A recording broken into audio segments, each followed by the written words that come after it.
Bonjour à tous, je m'appelle Nadine Martinet, je travaille à l'Institut de chimie de Nice.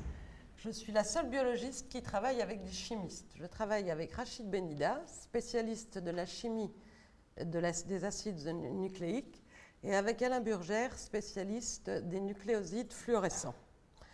Ma mission au sein de l'Institut de chimie est de fabriquer des tests, voire des procédés innovants qui répondent aux besoins du marché et aussi aux besoins des chimistes qui travaillent chez nous, qui synthétisent des molécules avec certaines bioactivités. Les tests qu'on fabrique, ils ont une destination, les chimistes en intramuros, mais nous faisons également des tests pour des gens du privé ou du public qui ont besoin de mesurer des bioactivités. Et enfin, nous développons des tests que nous vendons à des compagnies de préférence françaises parce que nous avons un esprit patriotique. Donc, je vais vous parler aujourd'hui d'un test que nous avons fabriqué pour répondre à un des besoins du marché. Et nous avons eu la chance d'avoir un financement pour sa validation par un contrat Ibiza et qui concernait donc plusieurs CRB qui étaient impliqués. Donc, le problème des biobanques, c'est bien sûr d'être certifié, d'avoir une qualité, aussi bien dans les pratiques que dans les produits qui sont fournis. Alors on connaît un peu tous, et vous sûrement bien mieux que moi, les contrôles qui existent. Par exemple, est-ce que l'on fait un examen morphologique des tissus avant, après? Est-ce qu'on fait des prélèvements en miroir? Quand on va extraire des protéines, est-ce qu'on va étudier leur pureté? Est-ce qu'on va faire des western blot? Le problème, c'est que ce n'est pas vraiment au débit. Et que l'activité biologique de ces protéines, elle n'est pas forcément garantie. Et puis, est-ce que si on veut un contrôle qualité, quelle protéine va-t-on choisir? Et est-ce qu'on pourrait en trouver une, par exemple, et ça serait intéressant, qui pourrait refléter la qualité des ARN du même échantillon? Voilà une question.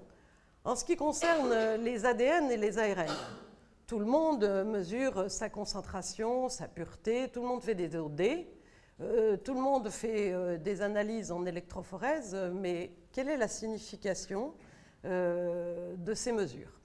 Et en général, la destination, n'est-ce pas, c'est l'amplification la plupart du temps. Petits fragments, grands fragments, ça dépend un petit peu des usages. Il faut pourtant répondre de la façon dont on peut en professionnel et essayer de trouver un test simple, facile, qui utilise des matériaux qui existent à l'heure actuelle et qui ne vont pas alourdir les procédures et non plus les coûts engendrés par la cession des échantillons qui seront ainsi qualifiés. Définir la qualité des acides nucléiques, c'est une gageure. Parce que, bien sûr, je vous l'ai dit, on mesure les concentrations, on mesure la pureté et on prévoit l'utilisation ultérieure. Mais est-ce qu'on sait vraiment doser les contaminants? Et est-ce qu'on le fait? Est-ce qu'on dose les protéines? Est-ce que mesurer une OD à 280 nanomètres va refléter la contamination en protéines? À 230, c'est l'ancelle. Et quant aux contaminations en ARN, ce n'est pas en restant à 260 nanomètres qu'on va en avoir une idée. En plus, il va y avoir, n'est-ce pas, des simples brins, des doubles brins, des nucléotides libres. Est-ce qu'on peut les mesurer? Est-ce qu'il existerait un moyen? On pourrait colorier les simples brins, les doubles brins, ou quelque chose dans ce genre-là. C'est ce genre de questions qu'on s'est posées quand on a essayé de développer un test de qualité des ADN. Je vous l'ai dit tout à l'heure, en plus, comme les biologistes vont utiliser les ADN pour l'hybrider à une puce, par exemple, ou pour l'amplifier, eh bien, il faudra quand même avoir une méthode d'extraction des ADN qui en donne une intégrité physique importante. Il ne faudrait pas que la méthode, le procédé, donne des ADN abasiques qui arrêteraient donc la transcription. Il faudrait également donc qu'il n'y ait pas trop de trous pour qu'on puisse l'hybrider à une sonde d'au moins une quinzaine, une vingtaine de mères. Alors, en plus, dans les sauces que l'on fabrique, il ne faudrait pas qu'on ait des produits qui gênent les TAC, par exemple, ou d'autres polymérases, comme les EDTA, comme l'hémoglobine, qui est un puissant inhibiteur.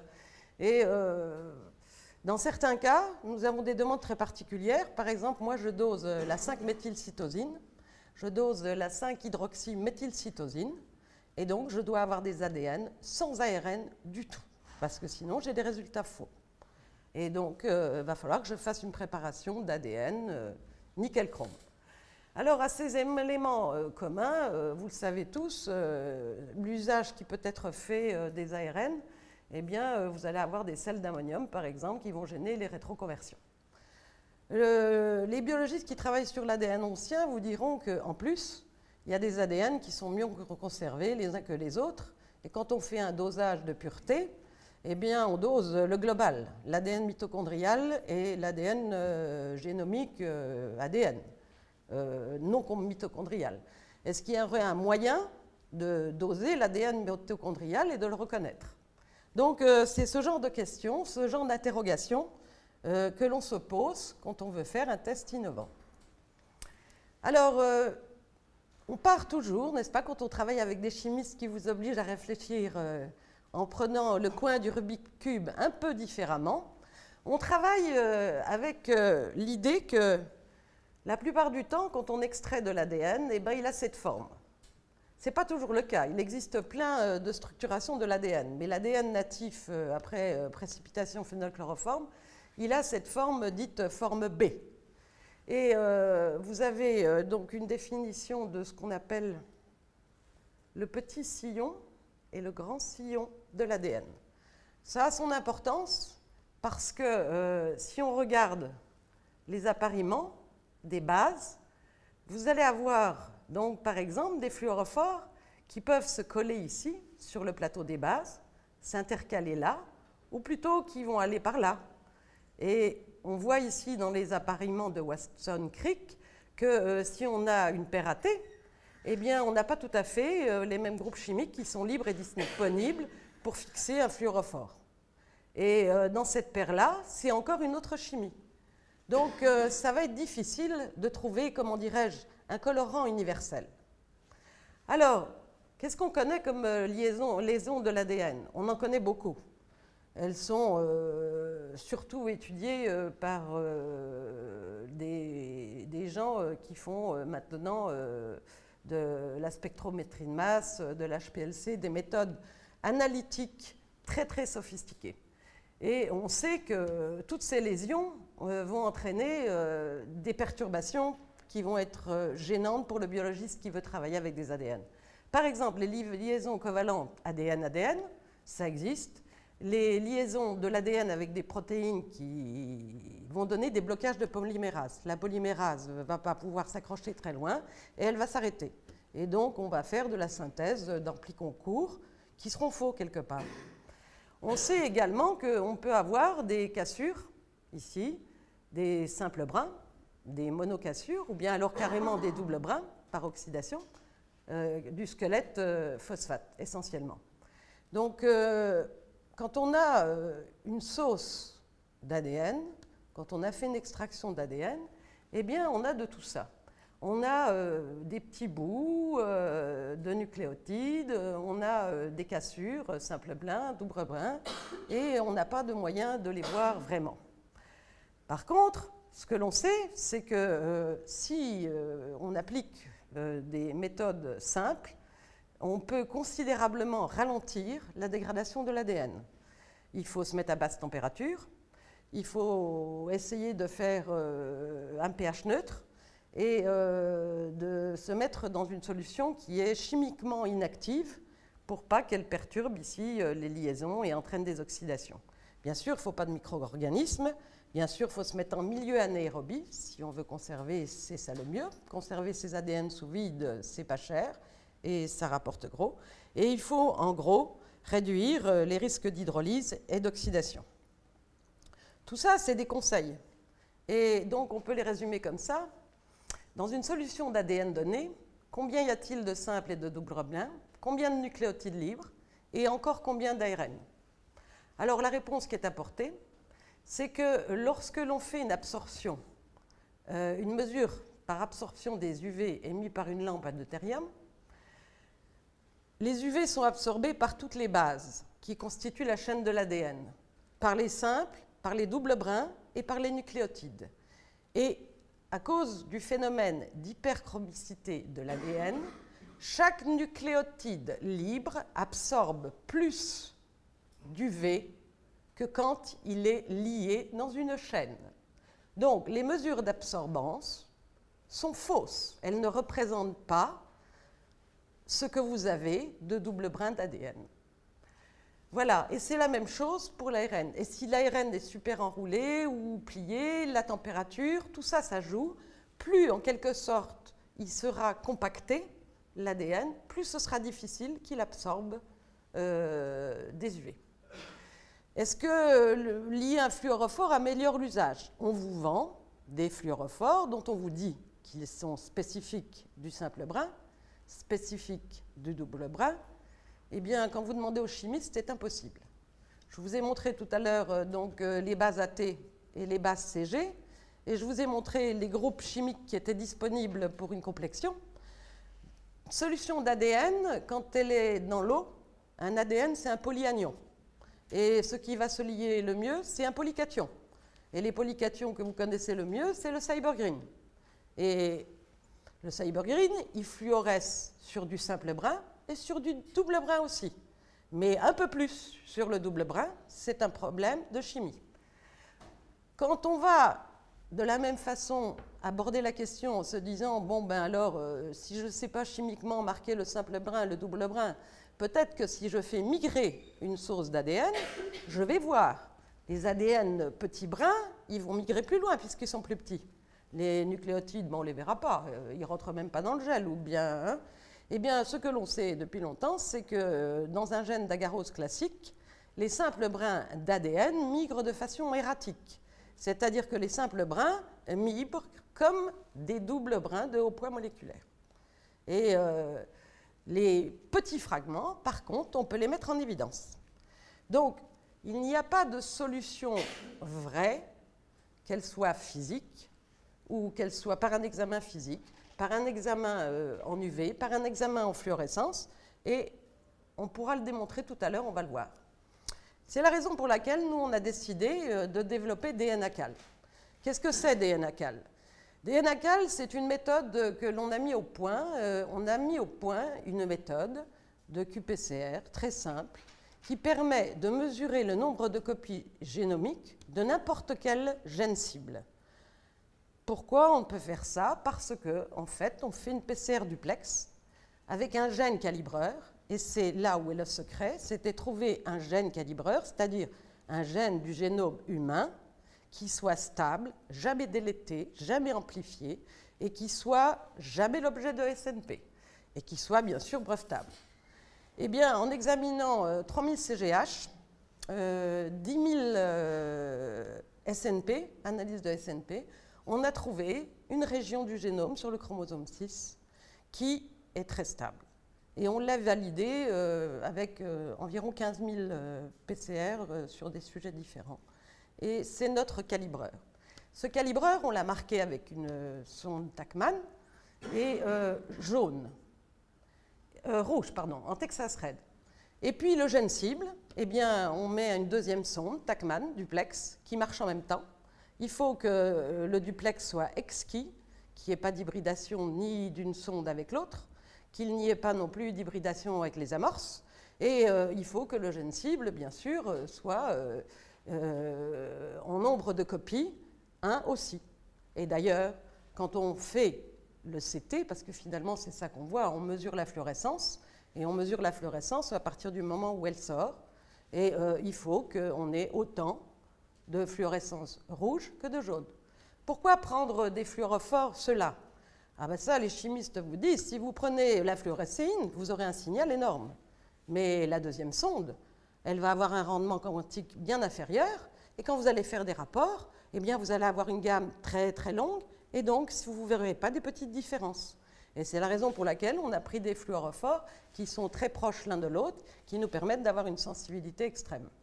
Donc une sonde est marquée en Texas Red, le calibreur universel, et puis l'autre sonde est marquée en jaune, c'est la sonde cible.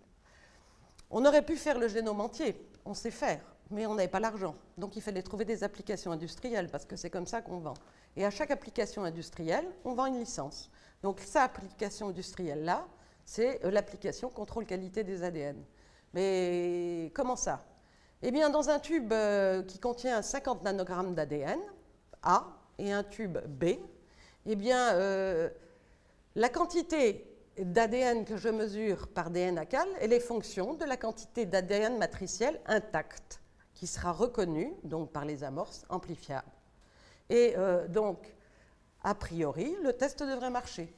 Mais bien sûr, il faut le valider. Et ça a été donc le contrat qu'on s'est fixé. Et bien sûr, on a un autre calibreur externe. Là, tous les résultats de tous les tests qu'on va mesurer, on va les comparer à un ADN de référence de très haute qualité, qu'on aura traité par l'ARNase, qu'on aura bien conservé, qui sera nickel-chrome et qui sera l'ADN de référence que le laboratoire garde. Et à chaque fois, sur chaque plaque à haut débit qu'on va faire, eh bien, on aura toujours cet ADN de référence qui peut être envoyé à tous les labos du monde. Et cet ADN de référence, eh bien, on l'a gardé d'une façon particulière, de sorte à ce qu'il soit stable pendant 5 ans. Donc, vous voyez ici un peu comment ça sort, parce qu'évidemment, il faut un test simple. Personne n'a besoin d'acheter une nouvelle machine, il n'y a pas besoin de faire un nouveau logiciel. On a détourné le logiciel des analyses d'ARN et on l'a simplement transformé avec ça, c'est-à-dire que quand il nous demande le calibreur, eh bien, nous, on lui donne la sonde rouge. Et donc, tous nos résultats sont homogénéisés par le calibreur universel. Et donc, ce calibreur universel, eh bien, c'est le secret dont je vous ai parlé. Donc, je ne vous répète pas, hein, parce que ça, je vous l'ai déjà dit. Simplement, savoir quelque chose, un très bon duplex, il ne faut pas y avoir plus de 5% de différence entre les deux efficacités de PCR. Donc, vous connaissez ensuite, pour l'avoir fait avec des ARN, la méthode du delta-CT, c'est-à-dire la différence des CT qui est mesurée. Alors, donc la validation. On a validé avec différents CRB, puisqu'on était dans un programme IBISA. Donc ici, on a eu la collaboration de David Méronnet et de ses personnels qui nous ont envoyé de l'ADN. Et cet ADN-là, il l'avait extrait, je crois, de poumons. Et 20 microlitres ont été ou non irradiés par des UV sur une machine StrataLinker pendant un certain temps. Et donc, on nous a envoyé ça. Et leur mission, c'était de faire l'analyse d'abord en agarose. Donc, vous voyez très bien que même si les gels ne sont pas extraordinaires, c'était donc des ADN qui sortaient de poumons. On voit bien que là, il y a donc de l'ADN de haut poids moléculaire. Ça n'a pas l'air d'être dégradé. Après irradiation, on voit qu'il reste de l'ADN de haut poids moléculaire. On voit, c'est vrai, un petit peu des étalements, mais enfin, ça ne nous dit pas grand-chose. Alors maintenant, on les analyse avec des NACAL.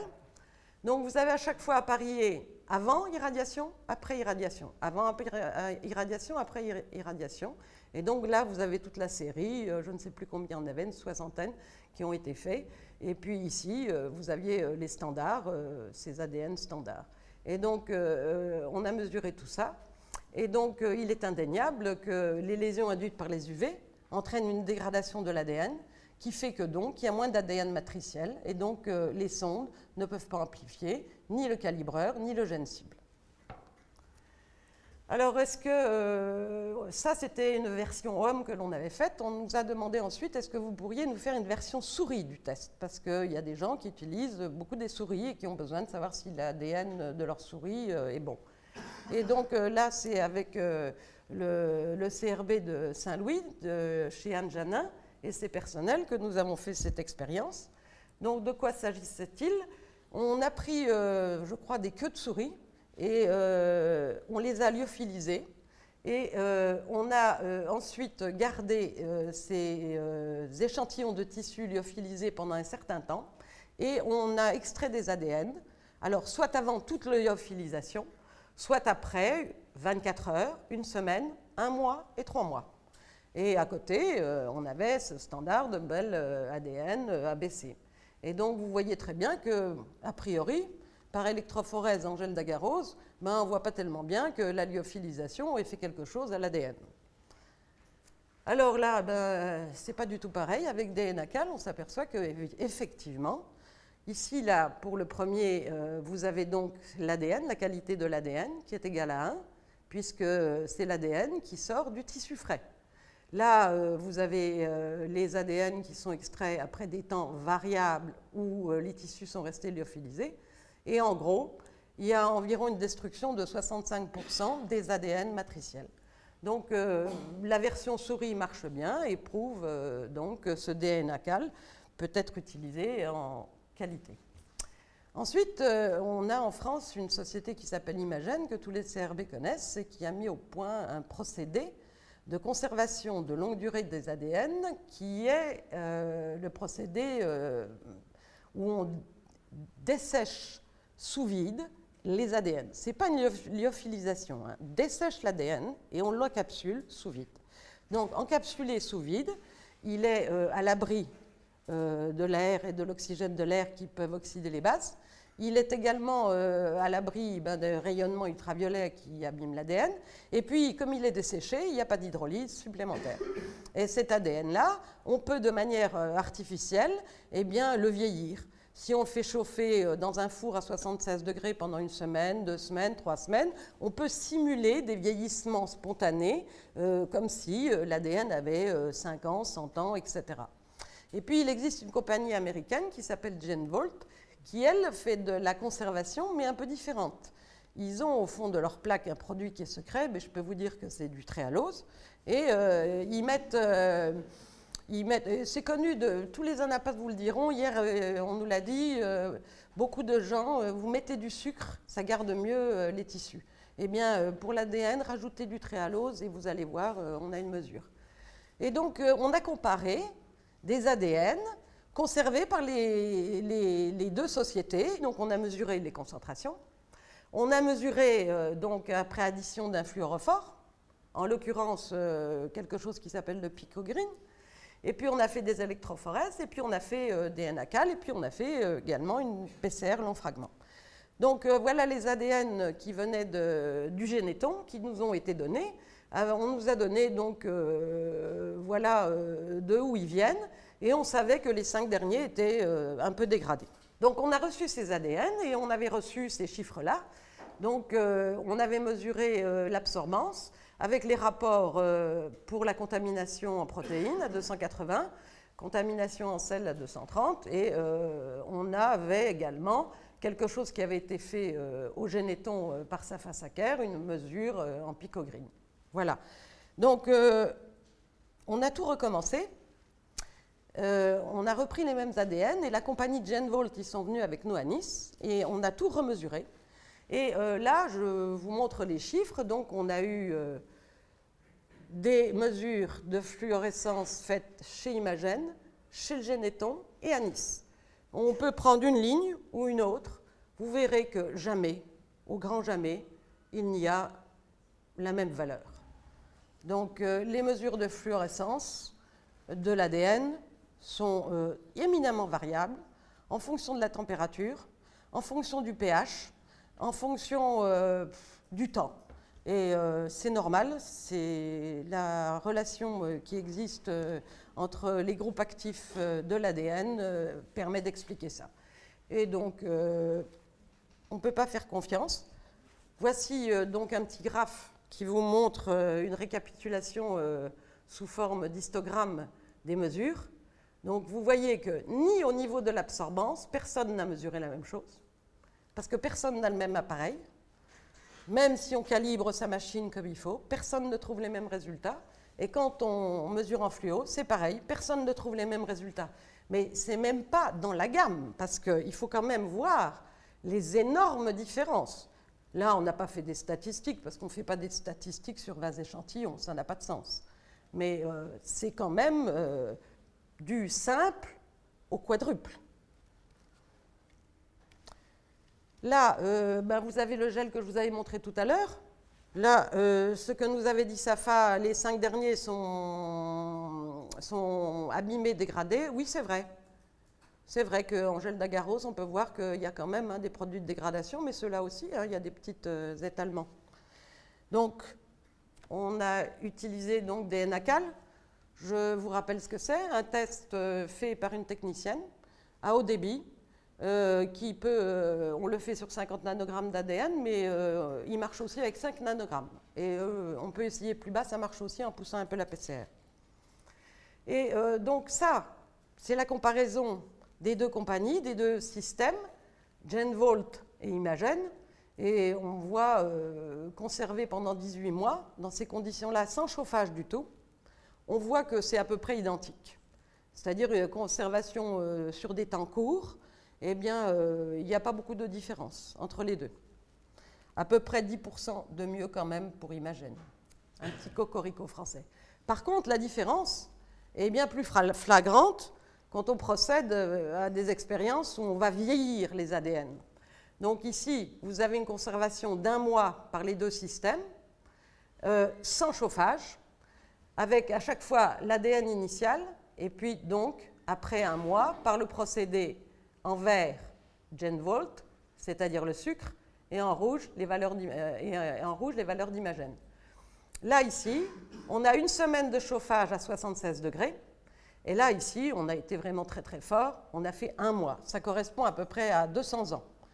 Et ce qu'on s'aperçoit, c'est que là, après 1 mois de température ambiante, on a les mêmes résultats que tout à l'heure. Les méthodes de conservation, de conditionnement sont identiques. Après 1 semaine à 76, le procédé Imagen nous met en évidence une perte de 50% du nombre de copies du gène cible. Le procédé GenVolt, une perte de 80%.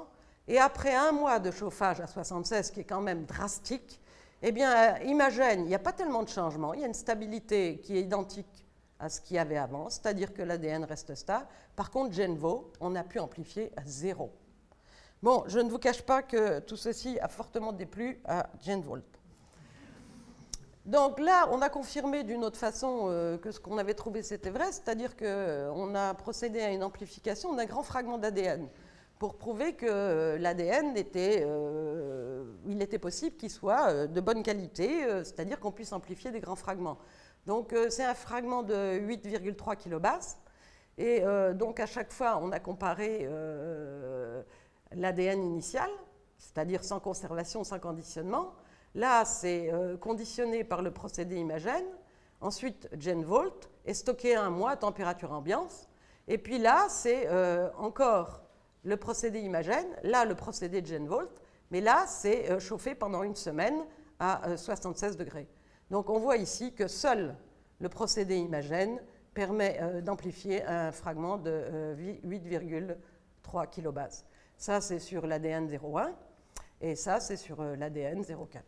Donc, en conclusion, on a démontré par des procédés différents qu'on avait un test qui peut mesurer en quelque sorte la quantité matricielle d'ADN intact d'un gène cible et qu'on peut le confirmer par un autre moyen et que la société Imagen eh bien, fait une méthode de conservation d'ADN de bonne qualité. Voilà. Je veux faire juste quelques petites remarques sur l'ARN. J'ai juste 3 diapos. Je n'ai pas mis au point une méthode de dosage de l'ARN, mais je voudrais quand même un petit peu rappeler à tout un chacun ce que c'est que le RIN, parce qu'on entend beaucoup parler de la qualité des ARN et du RIN comme étant le couperet invraisemblable avec lequel on doit tout faire. Et bien, je vais vous montrer que ce n'est pas vrai. Donc, qu'est-ce que c'est que le bioanalyseur d'Agilent? Vous avez un petit échantillon d'ARN, vous le déposez dans le puits d'une puce, il va traverser des microcanaux. Hein, c'est une électrophorèse, simplement elle est standardisée parce que le gel est standardisé et le courant électrique aussi parce qu'on passe par la microfluidique. Mais après, les résultats c'est pareil, c'est-à-dire qu'on a un gel là et puis on va avoir une machine qui scanne et elle va faire des pics en fonction des scans, c'est-à-dire qu'elle mesure en quelque sorte l'absorbance et qu'elle va faire des pics. Et avec les pics, on va faire le RIN. Alors, voici le RIN. Le RIN, qu'est-ce que c'est? On divise l'électrophorégramme en 9 régions. Pré-région, marqueur, et on va faire une échelle. Et on fait une espèce de logiciel qui mesure le rapport des bandes 28S, 18S. On paye 10 € et on va avoir un RIN. Et entre un RIN à 0 et un RIN à 10, eh bien, vous avez les plateformes qui refusent vos ARN microdisséqués en disant « Oh non, non, ils ne valent rien du tout ». Alors, il ne faut pas croire ça. Regardez, on a fait une petite expérience, n'est-ce pas? Donc ici, nous, on a pris des calibreurs classiquement admis comme étant assez bons, et puis on a regardé pour des échantillons, un certain nombre d'échantillons ici, avec des RIN alors disqualifiants, soi-disant disqualifiants, ben, s'ils disqualifiaient vraiment, et on s'est aperçu que c'est pas tellement vrai, quoi.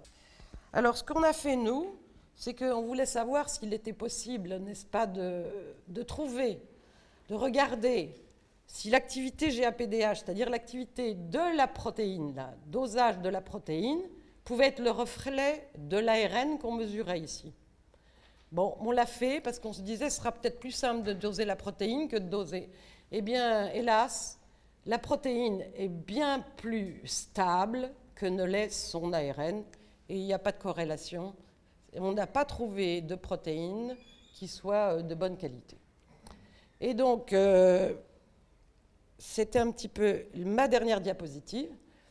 Donc, nous avons, merci à Ibiza et à Georges Daguerre, validé DNACAL et le procédé Imagen.